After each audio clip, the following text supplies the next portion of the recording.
So, good afternoon, everybody. I'm glad to be here again. I'm still in northern Italy, and today is a really sunny day. So, I'm welcoming you in this sunny atmosphere, and I hope to have a very good time with you. I'm going to wait a couple of minutes to see if other people connect in the meantime. I hope you're not too stressed at school. I know that for some teachers in some countries, this is a quite hard time because they are dealing with the final evaluation of their students. And at the same time, I know that other teachers have finished, so they're already on holidays. I know this has been a really strange year for all of us. But of course, it's also, a year that has possibilities for developing interesting stuff. In the meantime, while I wait for some other people to connect, I'm going to give a short introduction about myself. Maybe some of you have already got to know me, maybe some others don't. My name is Ilaria Barbieri. I'm from Northern Italy. I'm a teacher trainer in Florence and in Verona. But I also offered some training courses in Berlin and in Nice. I dealt with teacher training courses about technologies, but I also dealt with teacher training courses about student-centered methods. And today we will talk about technology. I know that some of you have become a bit stressed about technology recently, this year. I would be so curious to know more about the perception that teachers have now about technology. Probably the teachers' perception about ed tech or technological tools for education has changed recently in these COVID times. Maybe some of you ended up hating it. Maybe this special time has been the chance for some others to discover something they enjoyed, some great tools. Since I talked with many teachers, I decided to write a letter directed to all teachers. And in that letter, I reflected a little bit about technology, and I explained my idea, the idea that I had to share what I know and my experience with technology. And that experience has also been the starting point to design something that I would like to share with other educators. So I'm going to read this letter I wrote to all of you. Dear teacher, EdTech, technology in education, web platforms for school, apps for learning, that's a universe. And that universe has probably become part of your daily lives in these times. Anyway, I think that universe has captured teachers before COVID, but maybe not so long ago. EdTech tools and platforms haven't appeared this year, but they did not appear 100 years ago either. Technology in education is something relatively recent. More and more often, teachers have directed their attention, their efforts, and sometimes their frustration towards technology. We know that technology is a great trick to attract our students, to motivate them, to do activities that maybe they wouldn't be so eager to do otherwise. But teachers can also be frustrated by it. There are probably three main reasons for teachers to be frustrated. Teachers do not feel confident when it comes to using any hardware, computers, tablets, smartphones. The second reason, dear teacher, could be that educators do not know good apps, do not know that good apps and platforms exist.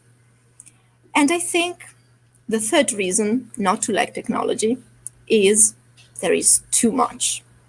There are too many tools and it's easy to get lost. So, in my opinion, as an educator, I think the point is we should not do too little. We should not try and do too much. It's not good to refuse everything, missing the chance to discover something fun for our students, but for us as well. It's not good to attempt to keep up to date with every single platform or app that can appear on the net, because that would be overwhelming. Yes, I know, dear teacher, it takes some time to become familiar with online tools, but not too much time if you choose the right apps or platforms. That has been my experience. And in my experience, I realized that, as usual, if you spend some little time to learn about something new, something good, that will pay off. That's going to be an investment. The best way to discover the online tools that could fit for my teaching purposes was being recommended by other teachers. As an educator that has been using and enjoying a lot of online tools in the last decade, I feel eager to share my experience with other teachers and happy about helping them discover something great in little time. So, while writing this letter, I'm sitting down and thinking, if I have to select 5 effective and quick to learn apps and platforms for teaching and learning, what would they be? And what purposes would they cover? Would I need a virtual space that can serve as a classroom? I usually adopt it model. There you can share materials, activities, assignments. There your students can have conversations and collaborate. Edmodo is also great to store and find teaching materials. You have your own library. You can look for ready activities in a section called Spotlight, uploaded by real educators like you, like all of us, from all over the world. And you can even get in touch with them to look for solutions and ask for advice. If you're looking for online tools for quizzes, I would recommend 2. Kahoot, the most famous one probably, but some potentialities of Kahoot are still a bit secret, I think. And then I would choose Socrative. They are both nice, but they are also different at the same time. When I or my students have to memorize, I find great help in a platform called StudyStack. I think that's great. That's really helpful for all those contents that should be learned by heart, like vocabulary, dates, names, formulas. And then I have to tell you, dear teacher, I have always believed in the potential of videos. And actually, I could perceive that if I used videos in the right way, students enjoyed that a lot and they learned a lot through videos. They improved thanks to audiovisual materials. But I realized, dear teacher, the condition is students should not be exposed to videos passively. They can learn something deeply when they are asked to interact with the video, to reuse the video contents, and to do something with those contents. So when I discovered a platform called Puzzle, I was thrilled because it could enable me to do all that, to play around, to edit some videos in order to incorporate some questions or activities for students in order to be more active with the video contents. By the way, the name of all these platforms is actually the contents of the course I designed, because I saw a question. Can you write down the name of those platforms? Yes, you can see all those names underneath. So I actually named it Modo Virtual Classroom.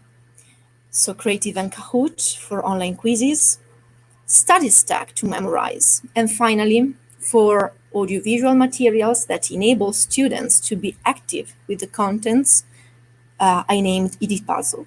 This is to answer Joanna's question. So I'm going to continue with this letter. I decided to share all this experience I had in the last years in a live course. You find the title on this page. I really desire and look forward to being helpful for other teachers who want to become familiar with some good online tools, because I know what it means, both to have no idea about nice apps and platforms, and to feel there are too many, to feel overwhelmed with all the possibilities we have. So I wanted to share my experience about EdTech in just 5 lessons.